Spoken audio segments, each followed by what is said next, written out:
العلم هو النور الهادي والمفتاح لكل الخير من يرد الله به خيرا. بسم الله الرحمن الرحيم. الحمد لله رب العالمين. الحمد لله حمدا كثيرا طيبا مباركا فيه. سبحان الله وبحمده عدد خلقه ورضا نفسه وزنة عرشه ومداد كلماته. سبحان الله وبحمده سبحان الله العظيم. وصلى الله وسلم على نبينا محمد وعلى آله وأصحابه وبارك وسلم تسليما كثيرا كثيرا. بسم الله الرحمن الرحيم. عملا لشبه الاستثناء والنسخ، تعليل لمذهب المختار وبيانه أن دليل التخصيص وهو قوله تعالى وحرم الربا يشبه الاستثناء باعتبار حكمه وهو أن المستثنى كما لم يدخل فيما قبل كذلك الخصوص لم يدخل تحت العام، ويشبه الناسخ باعتبار صيغته وهو أن صيغته مستقلة كالناسخ، فيجب علينا أن نراعي كلا الشبهين ونوفر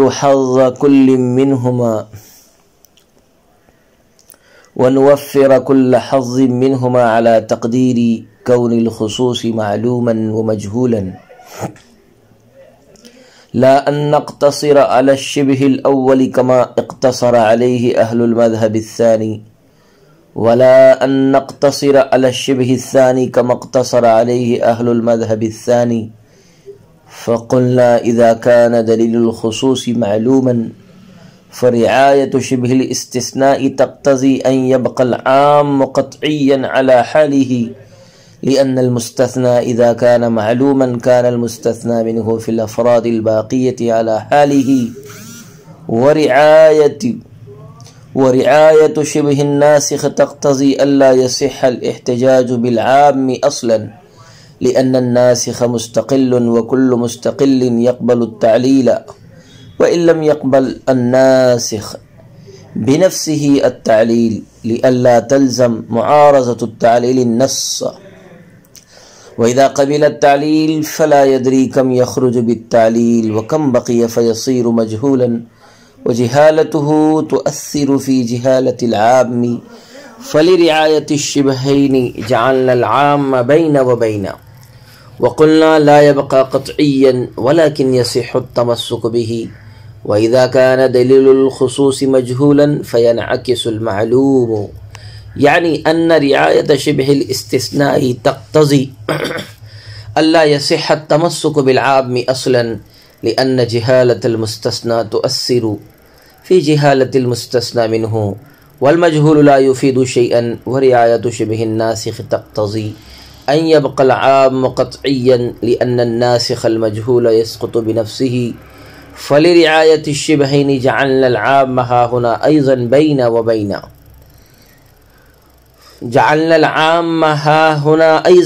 وبين، وقلنا لا يبقى قطعيا ولكن يصح التمسك به.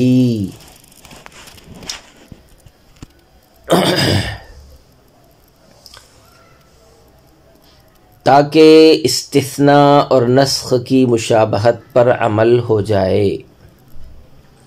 یہ مذہب مختار کی علت ہے۔ اس کی دلیل یہ ہے کہ تخصیص کی دلیل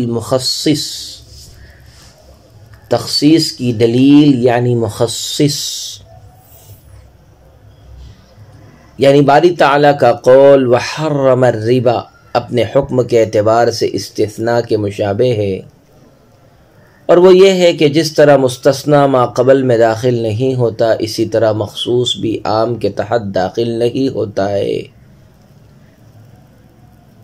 اور اپنے صیغے کے اعتبار سے ناسخ کے مشابہ ہے، اور وہ یہ ہے کہ مخصص کا صیغہ اسی طرح مستقل ہے جس طرح ناسخ مستقل ہوتا ہے۔ پس ہم پس ہم پر دونوں مشابہتوں کی رعایت کرنا ضروری ہے، اور مخصص کو معلوم اور مجہول ہونے کی صورت پر دونوں مشابہتوں میں سے ہر ایک کو پورا پورا حصہ دینا ضروری ہے۔ ایسا نہیں کہ ہم صرف مشابہت اول پر اکتفا کریں گے، جیسا کہ مذہب ثانی والوں نے اس پر اکتفا کیا ہے، اور نہ مشابہت ثانی پر اکتفا کریں گے جیسا کہ مذہب ثالث والوں نے اس پر اکتفا کیا ہے۔ پس ہم نے کہا کہ جب دلیل خصوص یعنی مخصص معلوم ہو تو استثناء کی مشابہت کی رعایت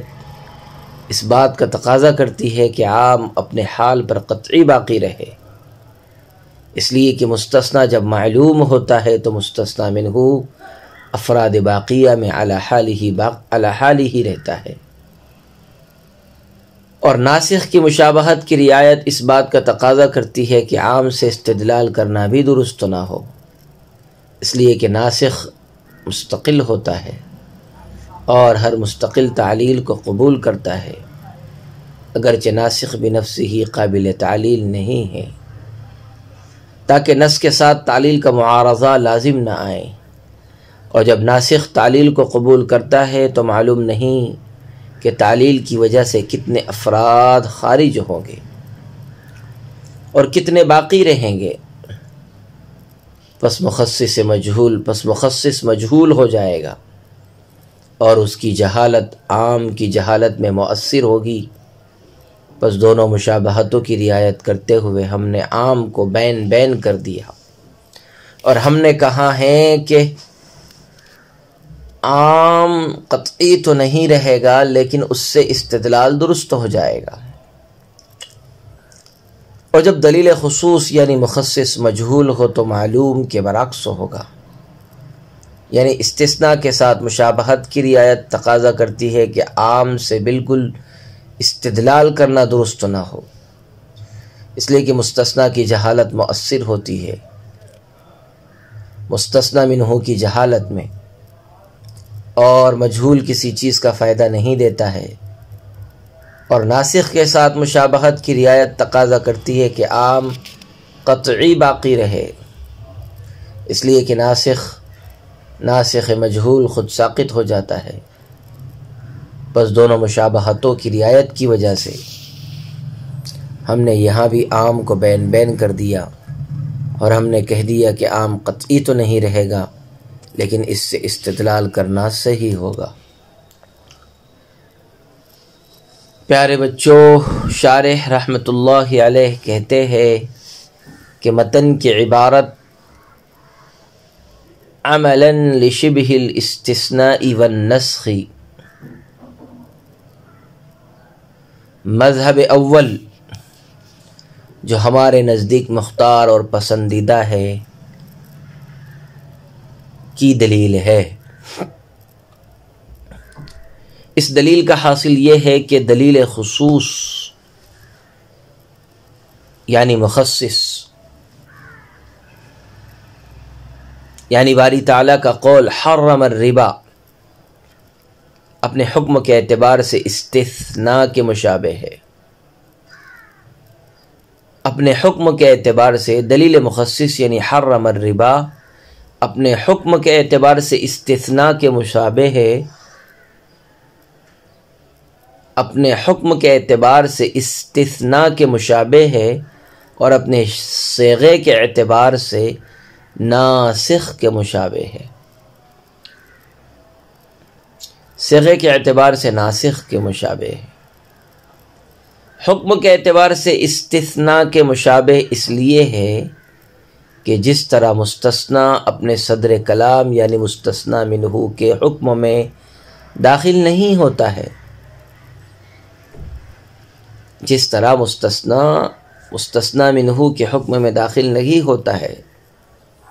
اسی طرح مخصوص یعنی جن افراد کو خاص کیا گیا ہے یہ بھی عام کے حکم میں داخل نہیں ہوتے ہیں، اسی طرح مخصوص بھی عام کے حکم میں داخل نہیں ہوتا ہے، جن کو خاص کیا گیا ہو. اور مخصص صیغے کے اعتبار سے ناسخ کے مشابہ اس لیے ہے کہ جس طرح ناسخ کا صیغہ مستقل ہوتا ہے، منسوخ کرنے والے کا صیغہ جس طرح مستقل ہوتا ہے، اسی طرح مخصص کے صیغے کا مستقل ہونا بھی ضروری ہے. دلیل مخصص کے صیغے کا مستقل ہونا بھی ضروری ہے. بہرحال جب مخصص استثناء اور ناسخ دونوں کے مشابہ ہے تو ہم پر دونوں کی مشابہتوں پر عمل کرنا لازم اور ضروری ہے. استثناء کی مشابہت پر بھی اور ناسخ کی مشابہت پر بھی عمل کرنا ضروری ہے. اور مخصص معلوم ہو یا مجہول ہو، مخصص معلوم ہو یا مجہول ہو، دونوں صورتوں میں دونوں مشابہتوں کو پورا حق دیں گے.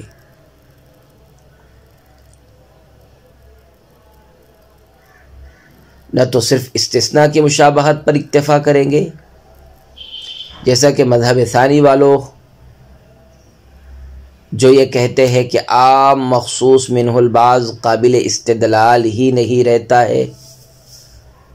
یہ ہے مذہب ثانی والے جو یہ کہتے ہیں کہ عام مخصوص منہ البعض بالکل قابل استدلال ہی نہیں رہتا. یہ مذہب ثانی والے ہیں. تو یہ مذہب ثانی والوں نے صرف استثناء کی مشابہت پر اکتفا کیا ہے، دونوں مشابہتوں کا اعتبار نہیں کیا، صرف استثناء کی مشابہت پر اکتفا کیا. اور نہ ناسخ کی مشابہت پر اکتفا کریں گے، جیسا کہ مذہب ثالث والوں جو یہ کہتے ہیں کہ تخصیص کے بعد بھی عام قطعی رہتا ہے. مذہب ثالث جو یہ کہتے ہیں کہ تخصیص کے بعد بھی عام قطعی رہتا ہے. مذہب ثانی والے کہتے ہیں کہ عام مخصوص منہ البعض بالکل ہی قابل استدلال نہیں رہتا. اور مذہب ثالث والے کہتے ہیں کہ تخصیص کے بعد بھی عام قطعی رہتا ہے. اور نہ ناسخ کی مشابہت پر اکتفا کرے گے، جیسا کہ مذہب ثالث والوں نے صرف ناسخ کی مشابہت پر اکتفا کیا ہے. بہرحال جب ہمارے نزدیک استثناء اور ناسخ دونوں کی مشابہت کی رعایت کرنا ضروری ہے تو ہم نے کہا کہ دلیل خصوص یعنی مخصص اگر معلوم ہو تو استثناء کی مشابہت کا تقاضا یہ ہے کہ عام تخصیص کے بعد بھی اسی طرح قطعی الدلالت رہے گا جس طرح کے تخصیص سے پہلے قطعی الدلالت تھا. کیونکہ مستثنیٰ اگر معلوم ہو تو مستثنیٰ منہ اپنے باقی افراد میں علی حالہ قطعی الدلالت رہتا ہے. بہرحال ہمارے نزدیک استثناء اور ناسخ دونوں کی مشابہت کی رعایت کرنا ضروری ہے. تو ہم نے کہا دلیل خصوص یعنی مخصص اگر معلوم ہو تو استثناء کی مشابہت کا تقاضا یہ ہے کہ عام تخصیص کے بعد بھی اسی طرح قطعی الدلالت رہے جس طرح کے تخصیص سے پہلے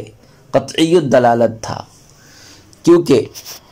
مستثنی اگر معلوم ہو تو مستثنی منہ اپنے باقی افراد میں علی حالہ قطعی الدلالت رہتا ہے. بس اسی طرح جب مخصوص جن افراد کو خاص کیا گیا ہے معلوم ہو تو عام اپنے باقی افراد میں قطعی الدلالت رہے گا. اور ناسخ کی مشابہت کی رعایت کا تقاضا یہ ہے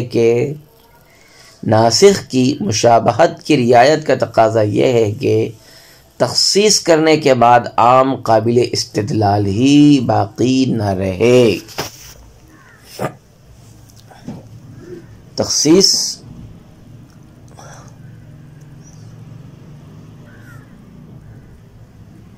ناسخ کی مشابہت کی رعایت کا تقاضا یہ ہے کہ تخصیص کرنے کے بعد عام قابل استدلال ہی باقی نہ رہے، کیونکہ ناسخ مستقل تام ہوتا ہے اور ہر مستقل تام علت کو قبول کرتا ہے. اس لیے کہ احکام شرعیہ میں اصل یہ ہے کہ وہ معلل ہو. بہرحال جب ہر مستقل تام علت کو قبول کرتا ہے اور ناسخ بھی مستقل تام ہے تو ناسخ بھی علت کو قبول کرے گا، اور مخصص چونکہ ناسخ کے مشابہ ہے اس لیے مخصص بھی تعلیل کو قبول کرے گا، اور جب مخصص تعلیل کو قبول کرے گا یعنی علت کی وجہ سے تخصیص ہوگی تو یہ معلوم نہ ہو سکے گا کہ علت کی وجہ سے یہ معلوم نہ ہو سکے گا کہ علت کی وجہ سے عام کے تحت کتنے افراد عام کے تحت سے کتنے افراد نکل گئے ہیں اور کتنے باقی ہیں، اور جب یہ معلوم نہ ہو سکے گا تو دلیل خصوص یعنی مخصص مجہول ہو جائے گا، اور مخصص کی جہالت عام کی جہالت میں مؤثر ہوگی، یعنی مخصص کے مجہول ہونے سے عام مجہول ہو جائے گا، اور مجہول چیز سے استدلال کرنا ساقط ہو جاتا ہے، تو تخصیص کے بعد عام سے بھی استدلال کرنا ساقط ہو جائے گا۔ الغرض مخصص معلوم الغرض مخصص معلوم کا استثناء کے مشابہ ہونا اس بات کا تقاضا کرتا ہے کہ عام تخصیص کے بعد قطعی الدلالت باقی رہے، اور ناسخ کے مشابہ ہونا اس بات کا تقاضا کرتا ہے کہ عام تخصیص کے بعد قابل استدلال بھی نہ رہے۔ بس ہم نے دونوں مشابہتوں کی رعایت کرتے ہوئے عام مخصوص منہ البعض کو بین قرار دیا،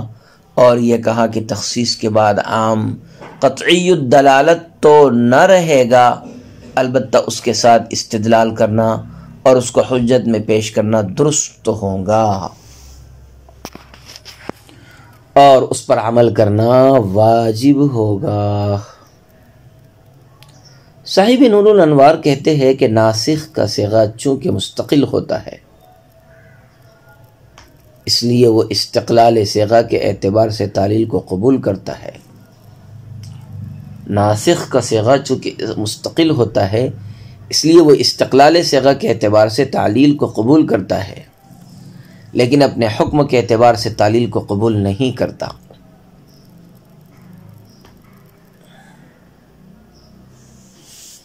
کیونکہ ناسخ کا حکم ہے ثبوت کے بعد کسی حکم کو باعتبار معارضہ کے اٹھا دینا۔ ناسخ کا حکم ہے ثبوت کے بعد کسی حکم کو باعتبار معارضہ کے اٹھا دینا، اور تعلیل چونکہ نص سے کمتر ہوتی ہے اس لیے تعلیل نص کے معارض نہ ہوگی، اور جب تعلیل نص کے معارض نہیں ہو سکتی تو وہ نص کو منسوخ بھی نہیں کر سکتی ہے، اور جب تعلیل نص کو منسوخ نہیں کر سکتی تو ثابت ہو گیا کہ ناسخ بنفسہ ہی یعنی باعتبار حکم کے تعلیل کو قبول نہیں کرتا ہے۔ اسی کو شارح رحمۃ اللہ علیہ نے فرمایا کہ ناسخ صیغے کے اعتبار سے مستثنی ہونے کی وجہ سے تعلیل کو قبول کرتا ہے، اگرچہ بنفسہ ہی تعلیل کو قبول نہیں کرتا، تاکہ تعلیل کا نص کے ساتھ معارضہ لازم نہ آئے۔ ملا جیون رحمۃ اللہ علیہ نے فرمایا کہ مخصص اگر مجہول ہو تو استثناء کی مشابہت اس بات کا تقاضا کرتی ہے کہ تخصیص کے بعد عام سے بالکل استدلال کرنا درست نہ ہو، کیونکہ مستثنی کی جہالت مستثنی منہ کی جہالت میں مؤثر ہوتی ہے، یعنی مستثنی کے مجہول ہونے سے مستثنی منہ مجہول ہو جاتا ہے، اور مجہول کسی چیز کا فائدہ نہیں دیتا۔ بس اسی طرح مخصص کے مجہول ہونے سے دلیل مخصص کے مجہول ہونے سے عام جو مخصوص منہ ہے وہ بھی مجہول ہو جائے گا، اور مجہول کسی چیز کا فائدہ نہیں دیتا، لہذا تخصیص کے بعد عام بھی مفید حکم نہ ہوگا، اور اس سے استدلال کرنا درست نہ ہوگا۔ اور ناسخ کے ساتھ مشابہت اس بات کا تقاضا کرتی ہے کہ تخصیص کے بعد عام کی قطعیت علی حالہ باقی رہے، کیونکہ ناسخ مجہول خود ساقط ہو جاتا ہے، بس اسی طرح مخصص مجہول بھی خود ساقط ہو جائے گا، اور عام علی حالہ اپنی قطعیت پر باقی رہے گا، یعنی کسی کی تخصیص نہیں ہوگی، اور جب تخصیص نہیں ہوگی تو وہ غیر مخصوص عنہ البعض ہوگا، اور عام غیر مخصوص عنہ البعض قطعی رہتا ہے، لہذا عام اپنی حالت پر قطعی باقی رہے گا۔ بہرحال مخصص کے مجہول ہونے کی صورت میں استثناء کی مشابہت تقاضا کرتی ہے کہ عام قابل استدلال نہ رہے، اور ناسخ کی مشابہت تقاضا کرتی ہے کہ عام اعلی حالی ہی قطعی باقی رہے۔ بس ہم نے دونوں کی مشابہت پر عمل کیا اور عام مخصوص منہ البعض کو بین بین قرار دیا،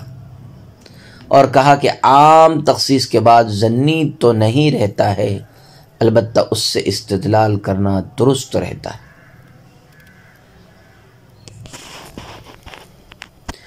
مذہب مختار کی مذکورہ دلیل پر ایک اعتراض ہے، وہ یہ ہے کہ اگر دو قیاسوں کے درمیان تعارض ہو جائے تو مجتہد کو اختیار ہوتا ہے